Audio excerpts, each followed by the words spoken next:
Be able to see what to do. Welcome back to the channel. Thanks for running up. Like, comment, and subscribe. Make sure you share this video. Let's get into this one. This right here might just be the fight of the year, fight of the century. Conor Benn and Eubank Jr.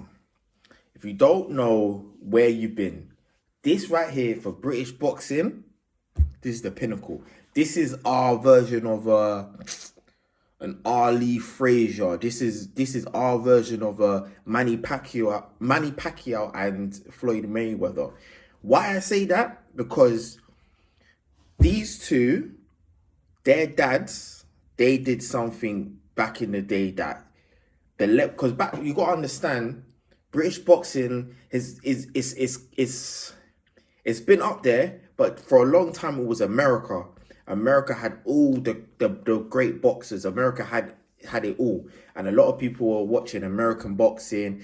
And then it slowly came back. Anthony Joshua, when he first came onto the scene, he's breaking numbers now, but he was breaking numbers and bringing it back because there was a long time, there was a drought on the boxing scene for the British scene. Yeah, so back to these lot. So their dads, they sold out like some crazy number, like 50 million tickets were sold to go see this fight. The numbers that they were doing back in the day is crazy. But what made this so classic and what sticks in the memory for a lot of people is the hate and the rivalry between the two dads. They had two fights.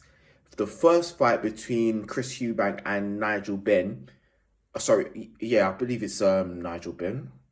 Well, I'll just say Ben, was Eubank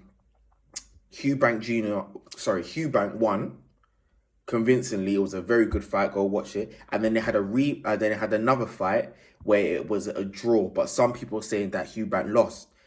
So after that, they never. Ben could never right the wrong. He could never do it. So he's always had that little cloud over him that he's never beat. He never beat Eubank. But the rivalry between these two, it goes so deep. It goes so deep. And then the Suns have picked up the baton now, and they were supposed to fight. What was it? 3 years ago, the fight was made. But then supposedly, Conor Benn, he got done for drugs in his system. He came out and said it wasn't him. There was eggs, and I always said to my to my friends, it doesn't make sense. And that's the one thing about boxing, especially nowadays, which is very annoying and they need to fix up. A lot of guys get caught doping, and they either get a slap on the wrist, they do time and they'll come back, or somehow they get away with it, like Conor Benn.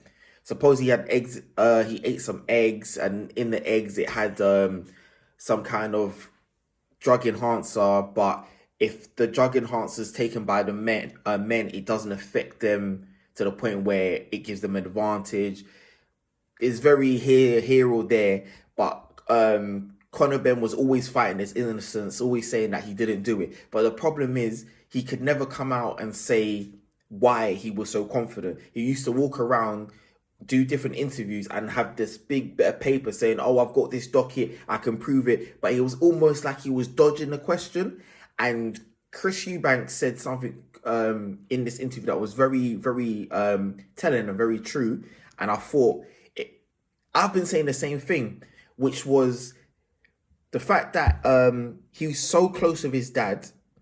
There's no way his dad didn't know. And there's no way no one in his team didn't know what was going on. And he basically was alluding to, because he's so close with his dad, you must have got this from your dad. So there may be a possibility of you copying something that your dad must have been doing back in the day. And it's just it's just speculation. Nothing's been proven. And again, Conor Benn's been acquitted. But he's always gonna have that cloud. He's always gonna have that cloud. And that's the thing about boxing, especially nowadays. You've got Big Baby Miller. He's been caught numerous of times with something in his system. Who's the other one? Dylan White got caught. Someone else got caught. That Tyson Fury, he's been caught. So there's a lot of fighters that have been caught. So yeah, but back to this fight. What makes this even more a special fight is the fact that the meaning behind these two. You got two guys who are very close with their dads. Like, they love their dads. Even though I can't even say, Eubank Jr. isn't really on talking terms with his dad. He talks a little bit about it in this interview. He still has respect for his dad, and they both have respect for their dads, which I think is nice to see, especially nowadays when a lot of kids haven't got their dads, a lot of kids don't respect their dads, and a lot of dads aren't there. To see the love that these two have for their dads is nice to see. Okay, the violent side and these lot want to kill, but the core of it is these two were raised by their dads consistently in their life, and I've never ever heard any of them say my dad did this to me, or they never disrespect their dads. They never say a bad word about their dads. Like, the love that they have for their dads is such a rare thing to see, even though I know a lot of guys get on with their dads and to see their dads on and all of this stuff, but especially in the community that we're in, a lot of guys, they don't have their dads around, or the love for their dads isn't like that. But I thought it's just interesting, and it makes this fight even more so. The fact that the love for these guys' dads is just so strong. And not only that, is the fact that who their dads were, the fact that these lot are coming into boxing, and also the fact that they're both dual heritage. I don't know if you could say dual mixed race, or I just think that's it. You couldn't write this. You couldn't make this up. You couldn't write. There's just so much undertones for this fight. It's just crazy. The fact that they're both dual heritage. They both got a white mum, black dad. Their dads were both successful in boxing. Their dads both were millionaires. Their dads were both champions. And when they talk, they both sound like their parents. So I just thought it was incredible. Like, this fight, I don't know who's going to win. I don't know who's going to... What I would say is Eubank Jr. is very calculated. I've seen him live boxing. I've seen him at I think it's at Manchester Arena, where he was fighting... I forgot his name. It slipped my mind. I forgot his name. But I've witnessed him fight. I've seen him fight. But my thing with Eubank, I never thought he reached his potential. Eubank Jr. I feel like he's the type of guy, sparring, training, he's on point. But when it comes to match day, But let's get into bits of this interview and yeah, let's go. Let's go.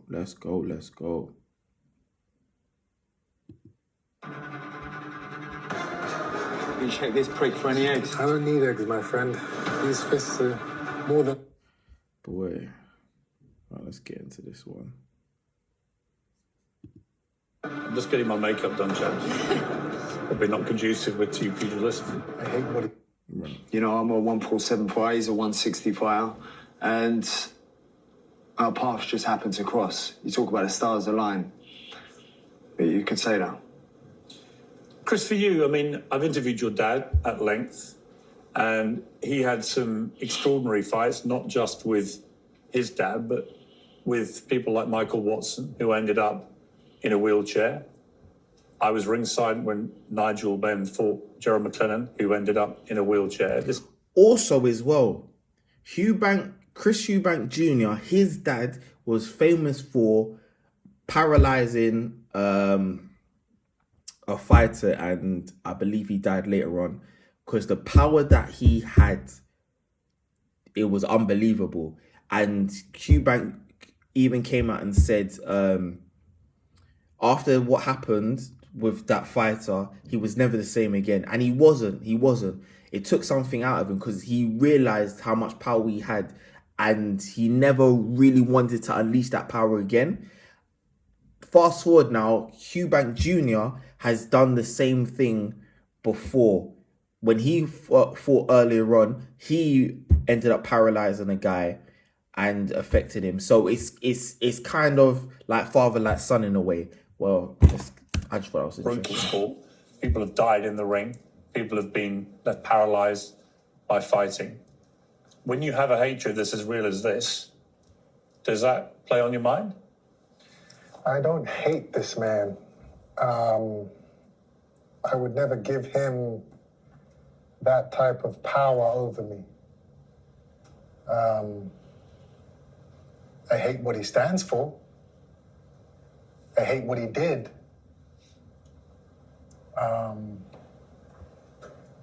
I hate what he represents. But as him as a person, I'm not going to say I hate him. I'm not giving him that power over me. I don't hate anybody. I've just got to make sure that we set an example here. You know, what he did.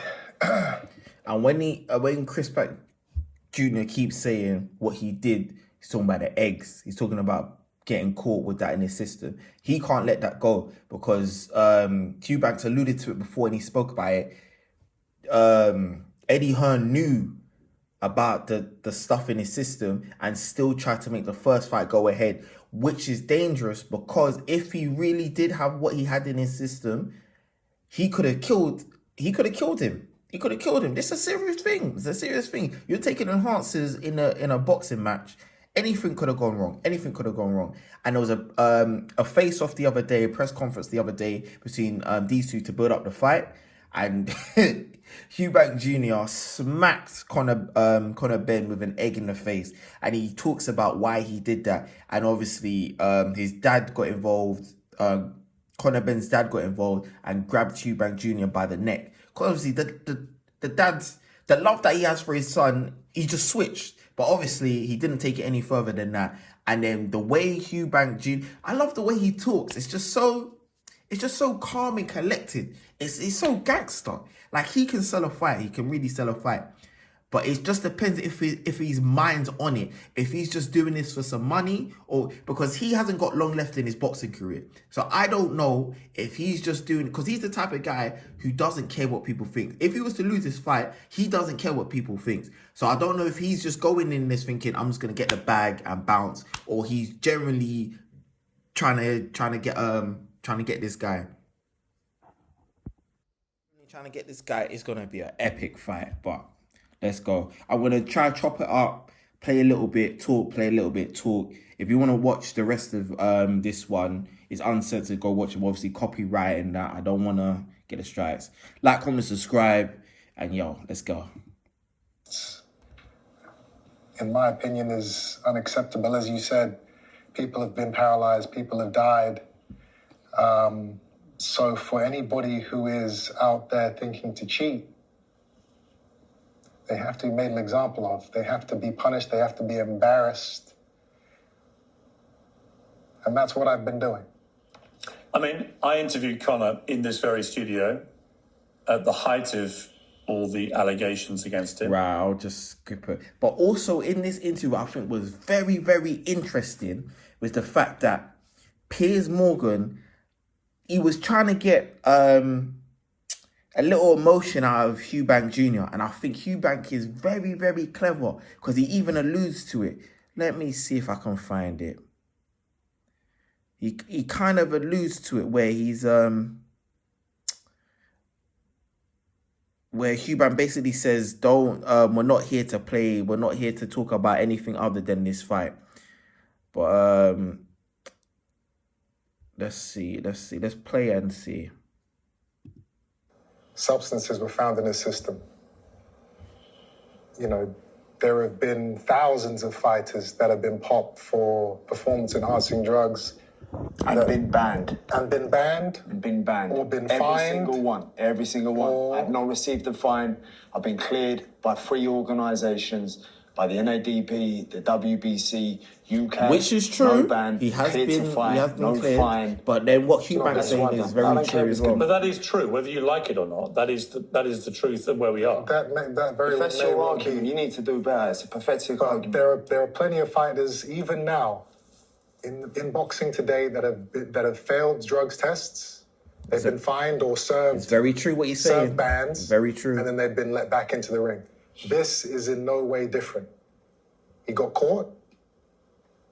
He went out of boxing for a little bit, spent $1 million trying to clear his name. You know what? That's why you're an idiot. No, because I've been cleared by 3 organisations. I don't by care. people who are a lot smarter than you. Was there drugs in your system? This is you talking personally. Was there drugs in your system? Maybe not. None of your business. I mean, Now, you see, he can't. It's gonna get to a point where Chris Eubank Jr. pressures Conor Benn to a point where he can't really answer, and that he just looks guilty. But then what also I think is really exciting about this fight is you got two different type of fighters. Chris Eubank, intellectually, he's on another level, right? He doesn't get enough credit for what he does. He's a very smart man.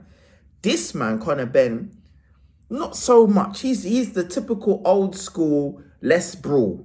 I don't care, let's have it out. All he wants to do is fight. He's a bit of a brickhead, you know. He's a bit of an airhead in a way. Respectfully. He doesn't. You can see the way he talks throughout this interview. You can see the way he rebuttals his insults back to Eubank Jr. It's not the same. And even Eubank does a lot of talk. He basically talks 90% of this interview, and Conor Benn doesn't. And that says everything you need to know.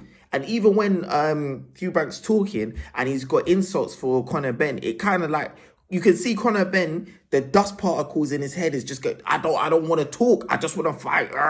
He's all like that. But again, no disrespect. I think these two fighters, you know, I hope there's like a trilogy or something to this. I really do. I hope it's a good fight. No disrespect. But I'm excited because there's so many layers to this fight. You've got the dads. You've got the love for their dads. You've got the fact that Chris Eubank Jr. is not really talking to his dad, but he still hopes that his dad's going to be there. You've got the money aspect. You've got Eddie Hearn. You've got the drug cheat cloud over his head. You've got the fact that these two are both from two different backgrounds. It's exciting. It's exciting. point time. It is my business when you were preparing to fight me. Yeah, but you don't know the ins. You think you know. Well, me trying to explain it to you. Hang on, let me ask you, Conor, on that point, because you raised it at one of the press conferences, and it's a valid point. Do you accept that these substances were found in your body? Bam, bam, bam. There's nothing to accept. No. It's the facts. No. It's the facts. Because I never took anything knowingly. I never took. No, but that's a different question. Yeah. Whether you took it knowingly or not, do you accept that they Yes were found? or no? Still. Because you don't want to accept it. I struggle to accept it. Let's say that he Well, hang on, was an hang on, accident. quick. No, I need to say that. But Let's say it was an accident. No, but he's... Let's give him the benefit of the doubt. No, but let's first of He all... didn't know how the drugs go into his Wait a second. First of all, let's acknowledge the fact that he's accepted. Right. Anyway, if you want to watch the rest of it, it's on Uncensored. But I just wanted to wrap up by saying, and I would recommend you watch the rest of the interview, but Eubank Jr. even made a very good point after this, is the fact that as a boxer, you are in charge of your diet. You should know what goes on inside your body. It's up to you. It's your body. You're the fighter. So at the end of the day, the bar is at you. You set the bar. You can't turn around and be like, oh, I had these cakes, but I don't know what's in it. You should know. And that's basically what he's saying. He even said something funny in the interview where he said, even if he was in the room, Eubank Jr. basically said, if Conor Benn and him are in a room and someone's pinned down Conor Benn, pulled down his trousers and injected him in his butt with the steroids, he still cheated. I just thought that was hilarious. But let me know in the comments who you think is going to win. I personally think, after watching this interview, I think Conor Benn's gonna get too emotional, because in this interview he got way too emotional. As soon as Eubank Jr. started talking about his dad, he wanted to go outside. He wanted to go outside. Let me see if I can find it. Okay, here we go. Right. I'm just going to do this quickly and then we'll call it. Cosmetic Like, comment, and subscribe. Let me know what you think. Let me know if you want to see more stuff about boxing. You can't touch scumbag. You can't. What we did. Well, you can throw an egg in his face and his father can't. No, Me and him are fighting. You're just upset. Me and you are fighting. Can't stand you. I'm My not dad has upset. my back. You are. That's all. I'm not upset. My dad put Me and you are fighting. Quickly as well, I told you about the love for their dads and stuff. Conor Benn keeps saying his dad doesn't like him, right? And that got under his skin. How I know it got under his skin? Because Chris Eubank, he has like a YouTube channel, and he was asked on his YouTube channel, what do you think about Conor Benn slapping him with an egg? Eubank said that he called up his son and said, like, what happened? Why did you do that? And Eubank Jr. said to his dad, Dad, I'm by myself. He's Conor Benn's got his whole team around me, and he kept saying the same thing. My dad doesn't love me. My dad doesn't love me. That's why you're not here. Da da da da da. So he had to do what he had to do. So this is what I'm saying. Like, the love for their dads just triggered that. Like, it's just amazing to see. Because of that, he plays it cool, like it doesn't bother him, but it does bother him, because he even alludes to it in this interview where he kept saying, Conor, don't act he's something like, don't start acting nice now, when you kept saying stuff bad about my dad and stuff like that. But then Conor, what's the flip side to it? Conor doesn't hide his emotions to his dad, because once it's just so exciting. But once Conor Benn's dad put his hands on Eubank Jr. after the egg got smashed around Conor Benn's head, and it all settled down, Chris Eubank Jr. basically said to his dad, if you ever put your hands on me again, you're never getting your hand back. And that's when he flips. So play this quick, and then Whatever happens between us, My dad would put his arms around you. happens. What are you going to do about it? No one else. What are you going to do about it? Tell me. No one else can touch me. Tell me. If they do, there'll be Tell me. consequences. Consequences to what? If What's anyone to else, slap you right now? if If anyone else touches me, What if I was to slap you right now? What are you going to do about it? yeah, go on, go ahead. Yeah, talk about my dad. I'm not talking about your my dad. No, But I you told talk him. about you. But I you told should him. Get off me, please. My old man would never touch you, so your old man's never going to touch I'll me. never slap you. Okay. You would never slap me. Yeah, no one You slap put your you. hands on me twice since my last fight. When? You pushed Oh, me. push, a little push. Yeah, it doesn't matter. You put your hand. See, what I would say is Conor Benn's too emotional. He's too emotional. You can never win a fight like this. Never. Eubank, he's doing his best to, I know there's a little something inside him, but he's doing his best to keep calm and articulate. And that's what's even frustrating Conor Benn, because he don't want to do this talking thing. He just wants to rip him out. He wants to rip him apart. But Conor, I don't know who's going to win. I don't know who's going to win. If it's the old school hard heads, well, supposedly, and that's the other thing as well, the loudest one in the room is normally the weakest one in the room. The one who's always saying, come, let's go. It's the calm ones it's the quiet, calm ones you got to think about. But like, comment, and subscribe. Let me know what you think. This is it's too exciting. It's too exciting. Peace.